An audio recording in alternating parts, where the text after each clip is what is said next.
할렐루야. 오늘 또 예배하는 저와 여러분 가운데 성령의 은혜가 있기를 원하고 성령을 통해서 말씀의 깨달음이 있기 원합니다. 그래서 내 영과 육이 새로워지고 변화를 받아 참된 그리스도인이 될 수 있기를 예수님의 이름으로 축원합니다. 그리스도인은 어떻게 살아야 하는가? 우리가 말씀을 통해서 들었습니다. 의롭게 살아야 된다. 그러면 의롭게 사는 것이 무엇이냐에 대해서 살인하지 말라, 간음하지 말라. 이제 세 번째, 이혼에 대한 예수님의 교훈을 들어보고자 합니다. 굉장히 저는 말씀을 들고 무거운 마음을 가지고 섰습니다. 우리가 실생활에 적용을 해야 되고 또 그렇게 살아야 되기 때문에 참 무거운 마음을 가지고 살인에 대해서도 간음에 대해서도 이혼에 대해서도 무거운 마음을 가지고 섰습니다.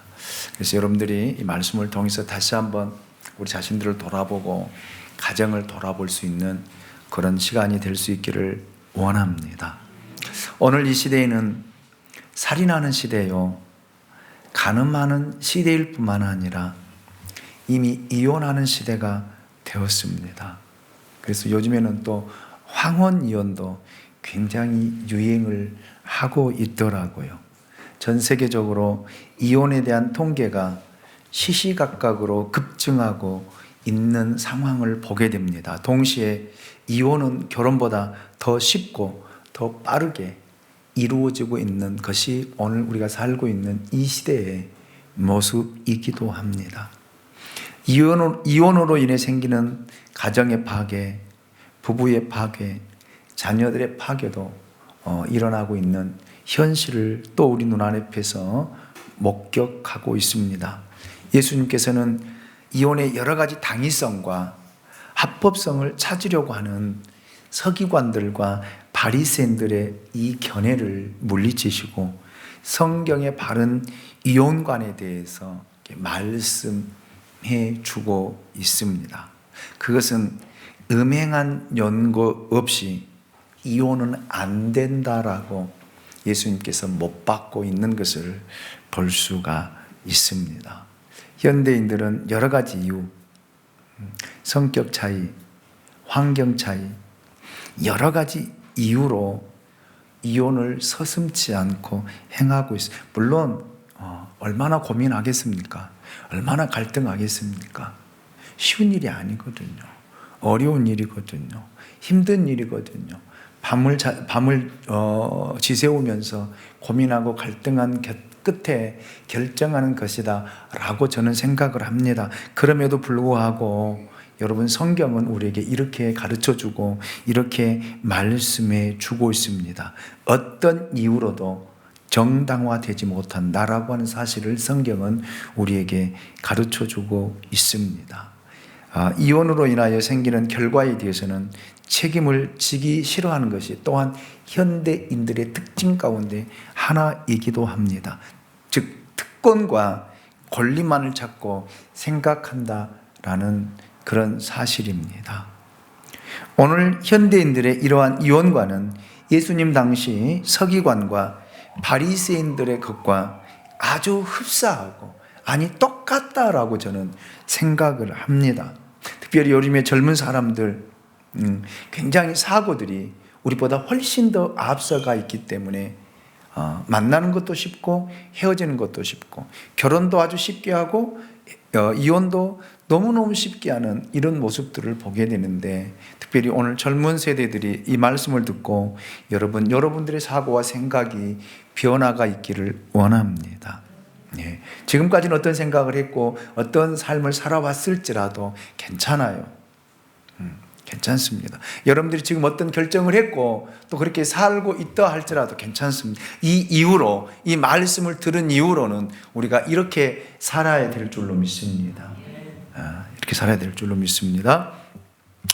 서기관들과 바리새인들이 이제 어떤 이혼관을 가지고 예수님께 나왔는지 이제 생각해 보도록 하겠습니다. 오늘 본문 말씀 31절 말씀을 함께 듣도록 하겠습니다. 같이 읽습니다. 시작. 또 일러스되 누구든지 아내를 버리려거든 이혼 증서를 줄 것이라 하였으나. 아멘. 그들은 이혼의 이유가 있을 때는 언제든지 이혼할 수 있다라고, 즉 모세의 율법을 잘못 해석하고 잘못 가르치고 잘못 적용하고 있었던 것입니다. 이것은 이혼에 대한 성경의 정신을 근본적으로 오해하고 있었던 것이죠. 모세의 율법에서 이혼 증서를 주라는 뜻은 이혼을 하라고 주는 것이 아니라 이혼을 하지 않기 위해서 이 말씀을 주셨다라고 하는 그런 사실입니다. 그래서 하나님의 말씀을 우리가 잘 이해하고 잘 해석하고 잘 적용해야만이 오류에 빠지지 않습니다. 왜 이단들이 생긴 줄 아십니까? 이단들이 하나님의 말씀을 편협적으로 해석하고 잘못 해석하고 잘못 적용하기 때문에 여러분 이단들이 생기고 우리의 영혼을 여러분 흔들고 넘어지게 한다라는 그런 사실입니다.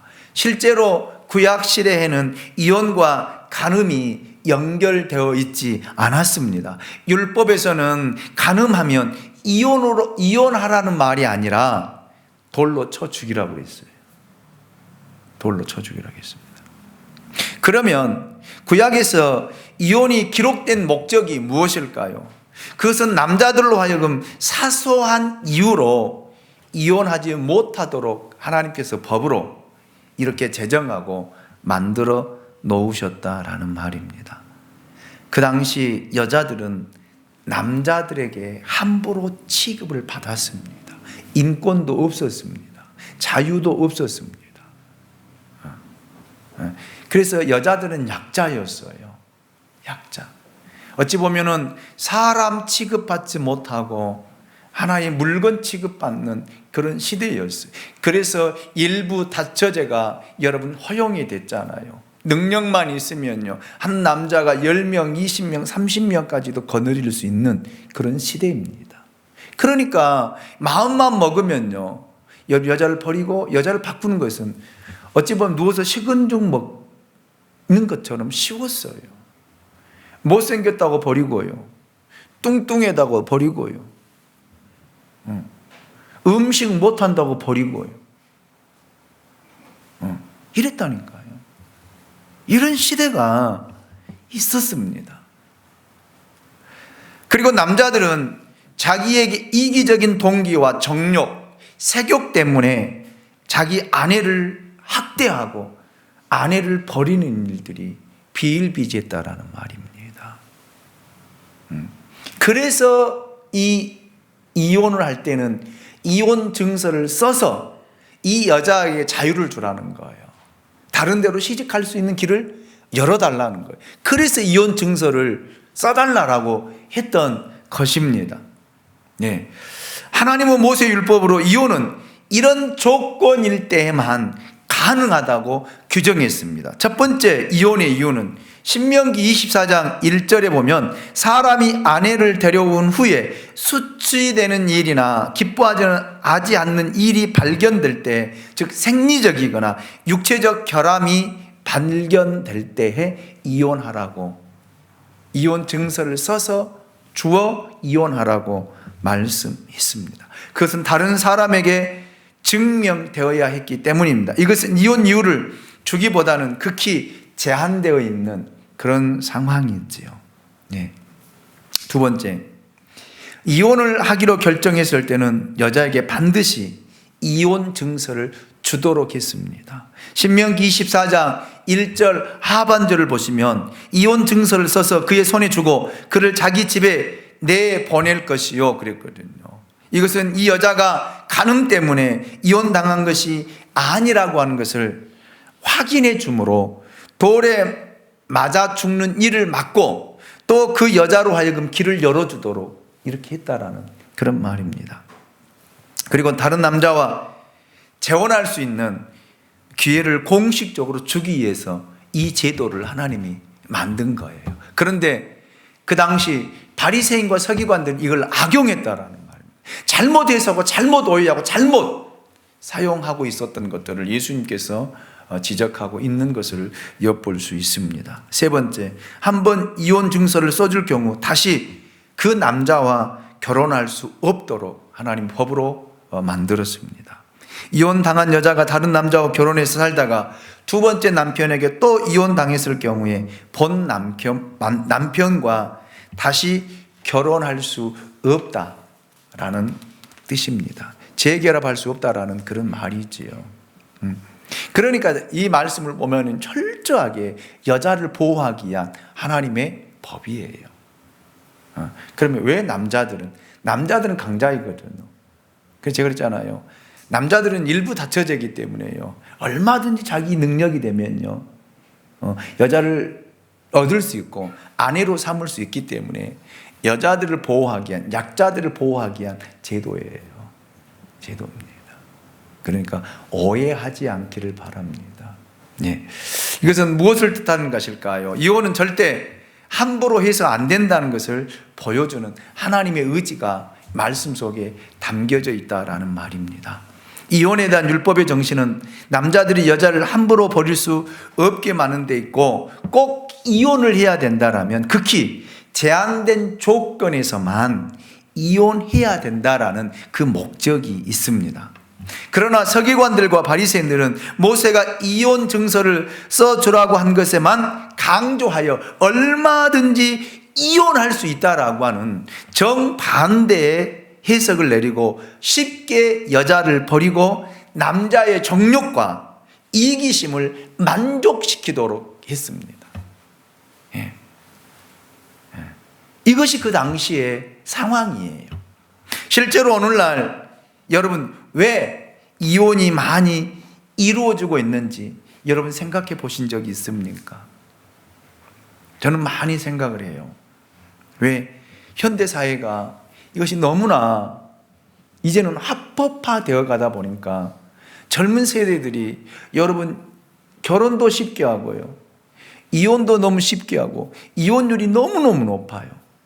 그리고 또 나이를 먹어서 혼자 살면 어떻겠다는 거예요.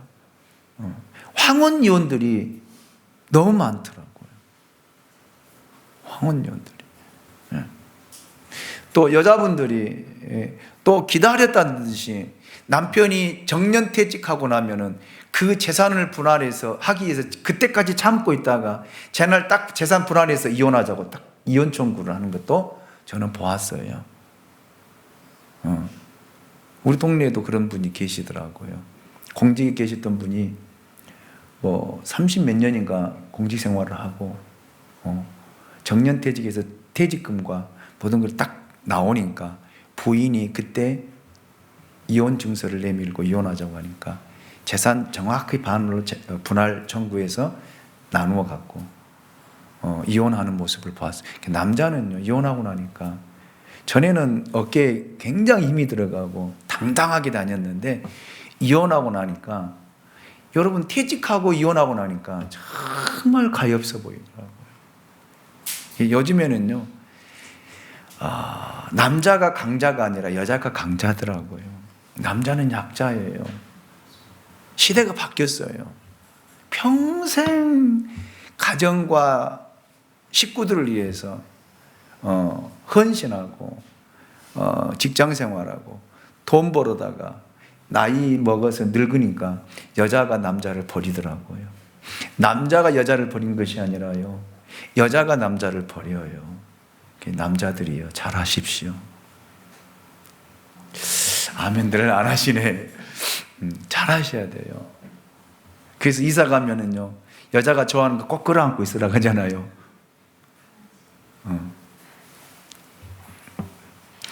요즘의 시대는 이렇게 바뀌었어요. 바뀌었습니다.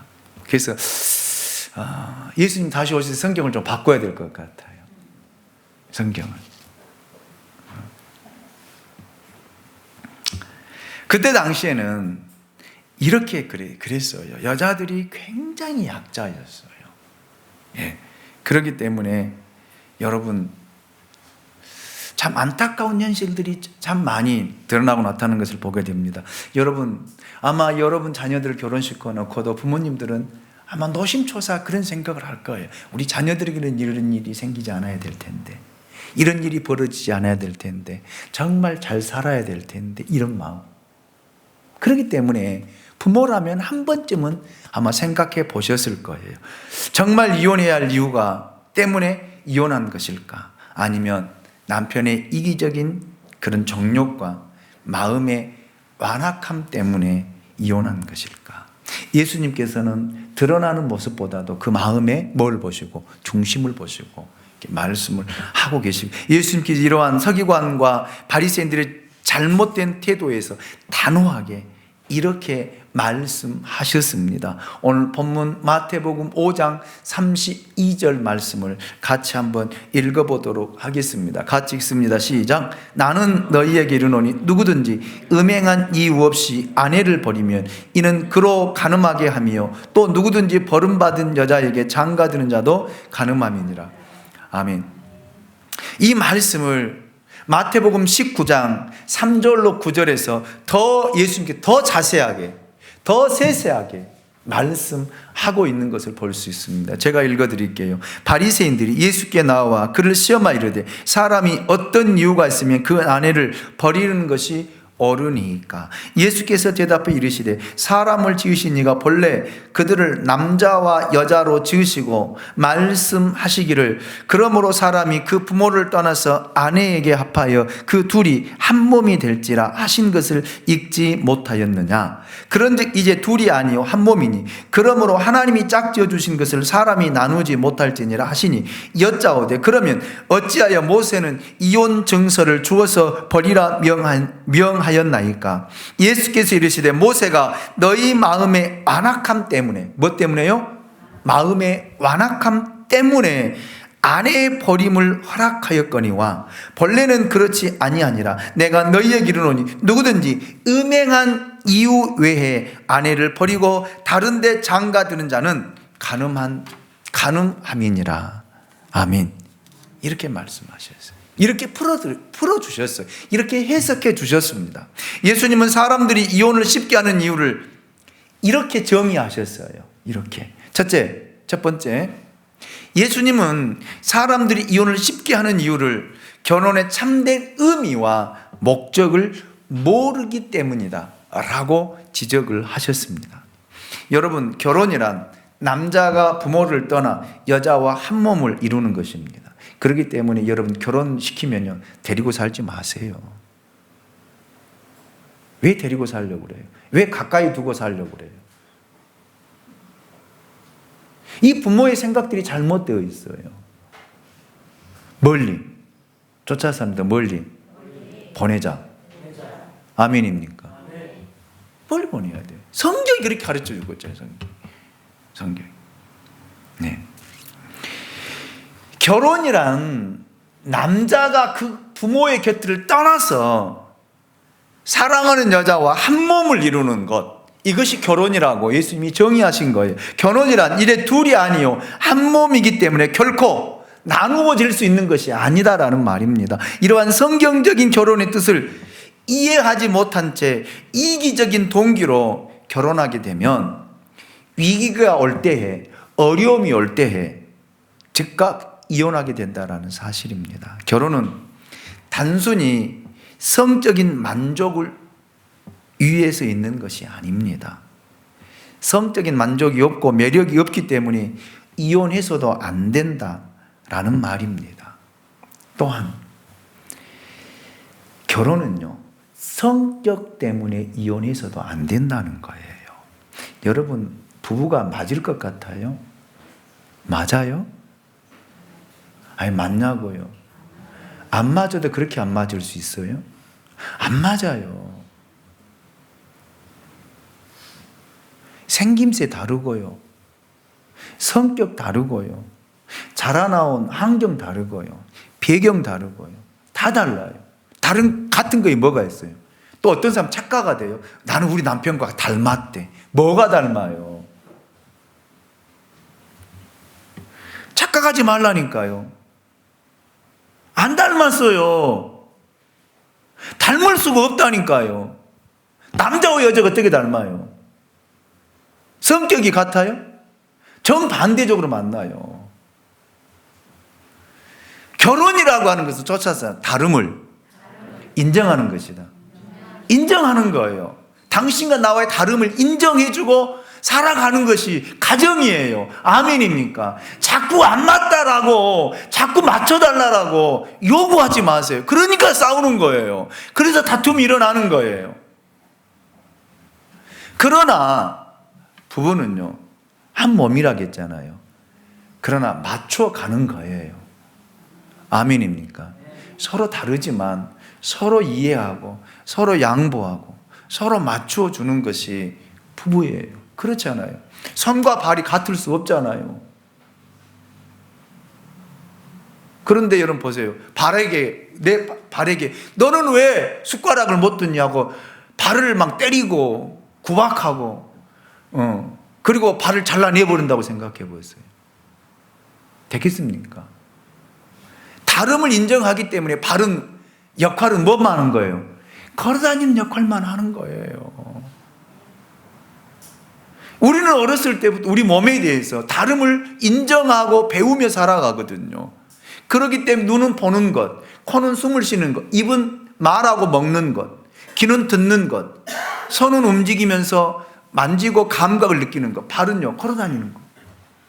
다 우리 몸에 대한 모든 지체들이 다름을 인정하고 받아들이고 거기에 잘못해도요 서로 가서 발이 아프면 손가락이 가서 만져주잖아요. 풀어주잖아요. 배가 고프면요 손이 가서 음식을 가져다 먹잖아요. 이거의 결혼이에요. 결혼입니다. 그렇기 때문에 다를 수밖에 없어요. 성격이 어떻게 같습니까? 어떻게 같아요? 성격 차이라고요? 그러면 자기가 똑같은 분신 만들어서 데리고 살아야 돼요. 내 마음대로, 내가 하고 싶은 대로 그 부인이 따라줄 수 있는 사람. 분신처럼요. 생각하는 것도 똑같고요. 먹는 스타일도 똑같고요. 헤어스타일도 똑같고요. 걸어다니는 것도 똑같고요. 그럼 무슨 재미로 삽니까?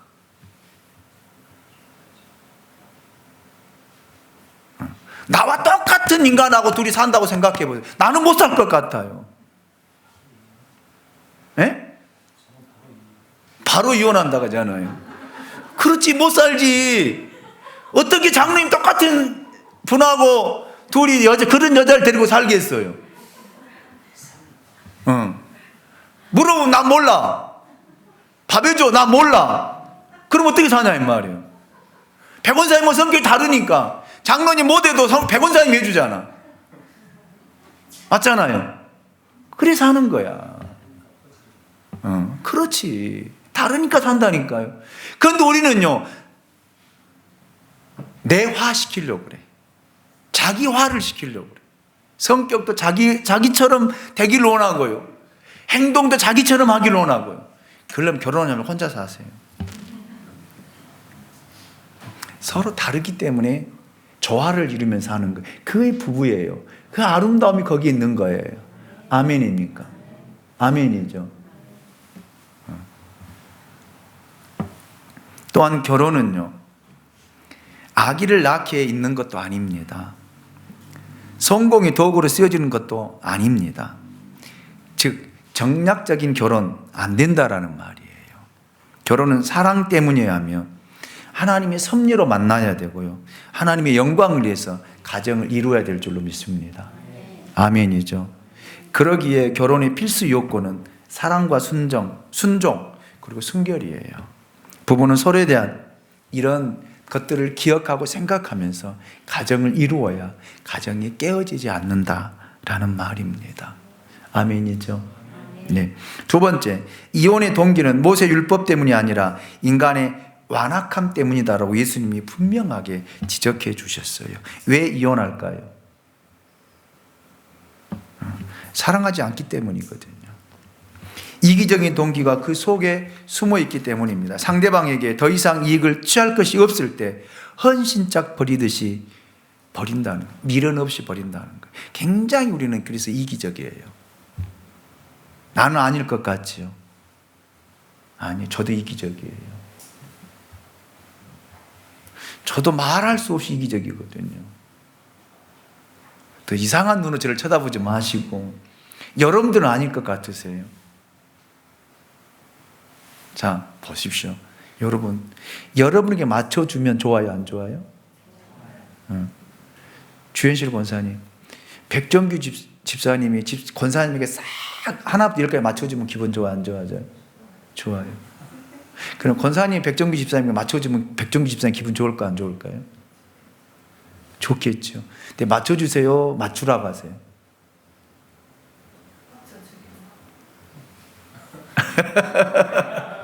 그거는 백정규 집사님 대답하셔야 돼.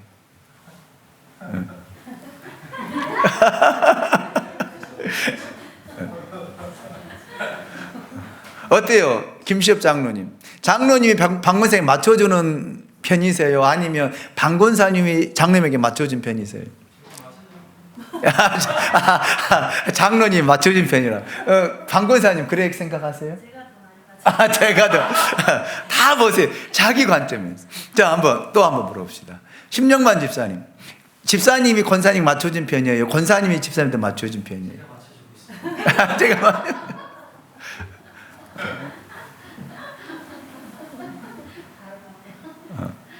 이현준 집사님은요? 누가? 이현준 집사님이. 그거는 이제 저 최영 집사님 대답해야 돼. 누가 맞춰줘요? 예? 또 맞대, 저기는 또.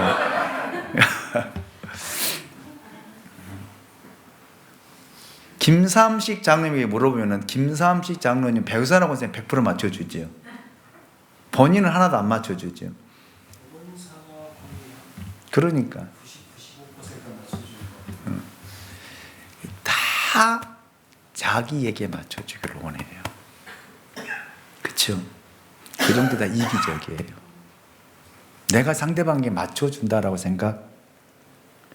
그것도 내가 생각하는 것에 부인이, 남편이 맞춰주기를 원하는 거예요. 이렇게 이기적인 생각이 안에 들어있습니다. 이것을 예수님이 보신 거예요. 보신 거예요. 그래서 그 완악함 때문에 사람들이 이혼한다. 내게 맞춰주지 않으면 결국 불화가 일어나고, 다툼이 일어나고, 싸움이 일어나거든요. 그래서 사내 못 사내 하는 거예요. 그러니까 보세요. 이 바리새인과 서기관들은 여자들을 대할 때 여자들이 100% 남자에게 순종하고 남자의 말에 복종하고 남자에게 다 완전히 자기는 없고 맞춰주기로 원해. 거기에서 하나도 어그러지면요 보내버리는 거예요. 내 마음만 또 데려오는 거예요. 이것이 그 당시의 사회 모습이었어요. 그렇기 때문에 너희들 마음속에 여자가 하나에 너희의 성격을 맞춰주는 그런 존재가 아니다라고 하는 것을 예수님이 지적하고 있거든요. 그래서 예수 그리스도를 믿는 그리스도인으로 산다는 것이 어려운 거예요. 왜? 나를 버려야 되잖아요. 내가 없어야 되잖아요. 어디 가서도요. 가정에서도요. 직장에서도요. 일터에서도 내가 없어야 돼요. 그런데 나라고 하는 존재는 언제든지 드러나거든요. 안 되더라고요. 저도. 그래서 매일매일 회개해요. 참 어려운 거예요. 성령이 충만해야만이 이겨낼 수 있는데 성령 충만했다가 또 한 10분 후에는 성령이 안 충만하거든요. 지금은 성령 충만한데 돌아서면 1분 후에는 또 성령 충만하지 않아. 마음이 상해. 이게 우리다니까요. 이 완악함이 우리 안에 있기 때문에 사람을 대할 때도 마찬가지예요. 다 이기적인 목적을 가지고 사람을 만나려고 하고요. 사람을 이용하려고 하고요. 그래서 자기 마음에 맞는 사람하고 친하려고 하고요. 자기의 마음에 맞지 않는 사람하고는요 밀어내려고 하고요. 교회 안에서도 이런 일들이 일어나기 때문에 고린도 교회 분쟁과 분열이 일어난 것입니다.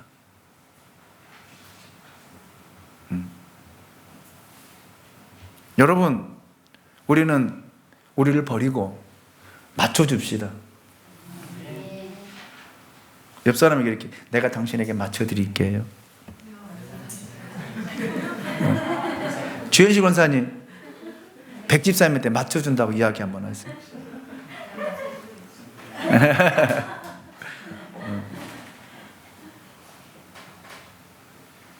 이현준 집사님 최현희 원사님 잘 맞춰주세요. 예. 잘 맞춰주세요. 이것이 우리 안에 완악함이 없을 때 그렇더라고. 사랑하면요 다 예뻐 보이더라고요. 다 좋아 보여. 그렇죠?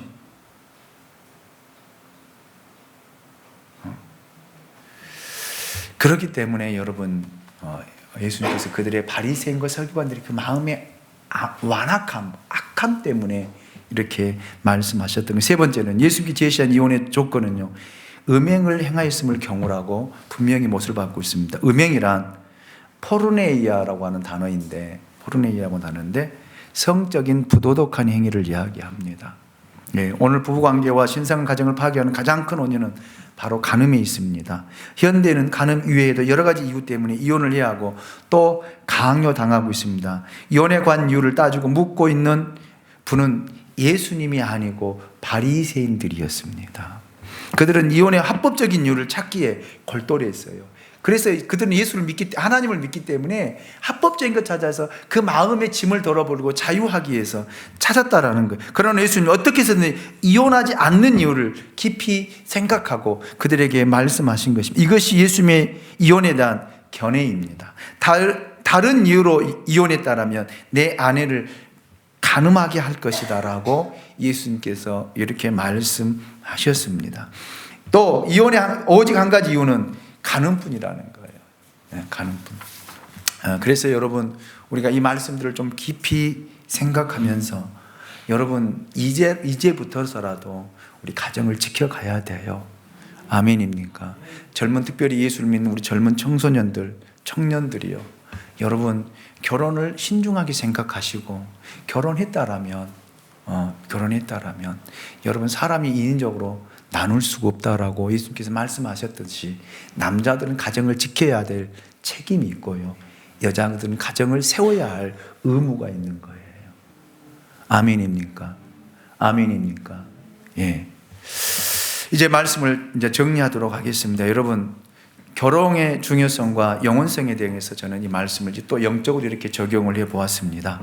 우리의 영원한 신랑이신 예수 그리스도를 신부로서 바라보며 여러분 사모한 적 있으십니까? 그렇다면 결코 이혼해야 할 이유가 생기지 않을 것입니다. 결혼의 소중함을 깨닫는 것만큼 이혼의 확률도 적어져야 된다라는 것입니다. 천국에 이를 때까지 주님이 허락하신 부부의 관계를 깨트리지 말고 아름답게 만들어가고 세워가야 될 역할이 오늘 우리에게 있습니다. 그래서 세상 속에서도 교회가요 본이 되어야 돼요.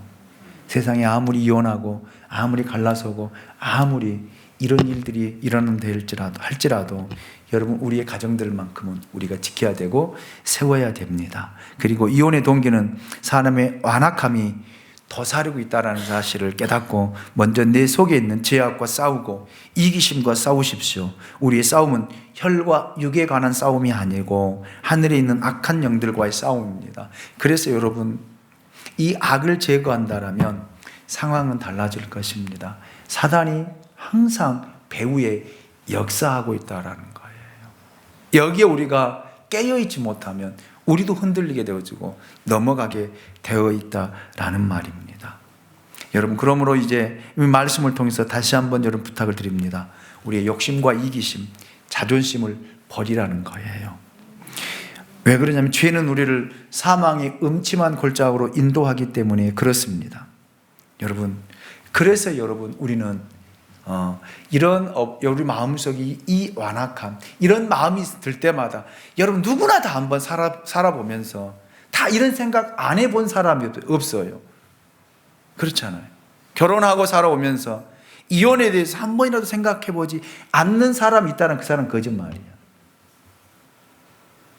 한번 저도 그랬으니까. 저 아내와 갈등이 있을 때요, 다툼이 있을 때는 이렇게 가야 되나, 사역을 계속 해야 되나? 여기서 이혼하고 새로운 길을 찾아가야 되나? 이런 생각도 할 때가 있었다니까요. 없었다면 거짓말이죠. 이런 생각이 들 때마다 내 안에 있는 죄성, 완악함 때문이라고 하는 사실을 깨닫고 다시 하나님 앞에 머물며 기도하게 된다면 여러분, 하나님께서 우리에게 깨우쳐 주실 줄로 믿습니다. 자, 우리가 마태복음 19장 11절 11절 말씀을 한번 더 보도록 하겠습니다. 우리 같이 한번 읽어보고 말씀을 마칠게요. 같이 봅니다. 시작. 예수께서 이르시되 사람마다 이 말을 받지 못하고 오직 타고난 자라야 할지니라. 어머니의 태로부터 된 고자도 있고 사람이 만든 고자도 있고 천국을 위하여 스스로 된 고자도 있도다. 이 말을 받을 만한 자는 받을지어다. 아멘. 여러분, 우리 이 말씀을 받아들여야 됩니다. 그래서 여러분, 우리는 어떤 경우에도 가정을 깨트려서는 안 돼요. 아멘입니까? 물론 힘들어요. 왜? 안 맞기 때문에 힘든 거예요. 안 맞아도 이렇게 안 맞을 수 있을까? 맞아요. 그 말이 맞다니까요. 안 맞아요. 안 맞지요. 안 맞죠. 그래서 다름을 인정하라는 거예요. 다름을 인정하고 여러분 존중하면 절대 깨어질 수가 없습니다. 그래서 여러분의 가정, 하나님이 세운 가정이잖아요. 반석 위에 세워갈 수 있게 원합니다. 특별히 여러분의 가정을 믿음으로 세우십시오. 그래야만이 깨어지지 않아요. 아멘입니까? 세상의 제도가, 세상의 방법이, 세상의 것들이 들어오지 못하도록 여러분 깨어 기도하면서 어떻게 해서든 가정을 지켜나가면 하나님의 영광을 위해서라도 하나님이 이루게 하실 줄로 믿습니다. 세우게 하실 줄로 믿습니다. 그래서 그 가정을 하나님의 나라로 세워갈 수 있게 원합니다. 늘 믿음 안에서 천국을 맛보고요. 믿음 안에서 여러분 기뻐하고 즐거워하고 감사하고 행복이 있고요. 즐거움이 있고요. 그래서 아내들이요, 집에서 남편을 기다릴 때도요, 예쁘게 하고 있으세요. 예쁘게. 밖에 나갈 때만 예쁘게 화장하고요, 예쁘게 차려. 누구에게 잘 보이려고. 그렇잖아요. 여러분이 제일 잘 보여야 할 사람이 누구예요? 남편이잖아요. 그런데 우리는요, 이 생각이 잘못되어 있거든요. 밖에 나가면 이상하게 화장을 진하게 하고요, 립스틱도 밝은 거 칠하고요, 또 눈썹도 그리고요, 귀걸이하고 목걸이하고요, 간다 이 말이에요. 뭐 하려고요? 나 이쁘다고? 누구에게 자랑하려고? 한번 물어보세요. 누구에게 자랑하려고요? 누구에게 잘 보이려고?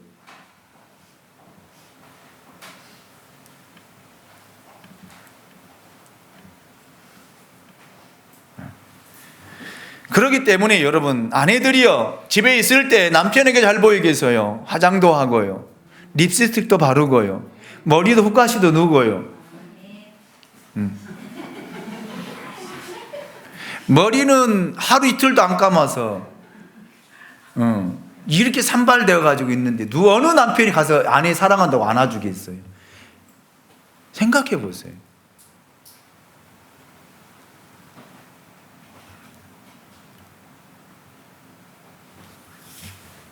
가정은 누가 지켜야 돼요? 우리가 지켜야 돼요. 스스로가.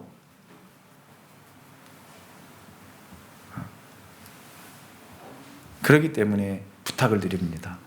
가정 지킵시다. 세워갑시다. 믿음으로 세웁시다.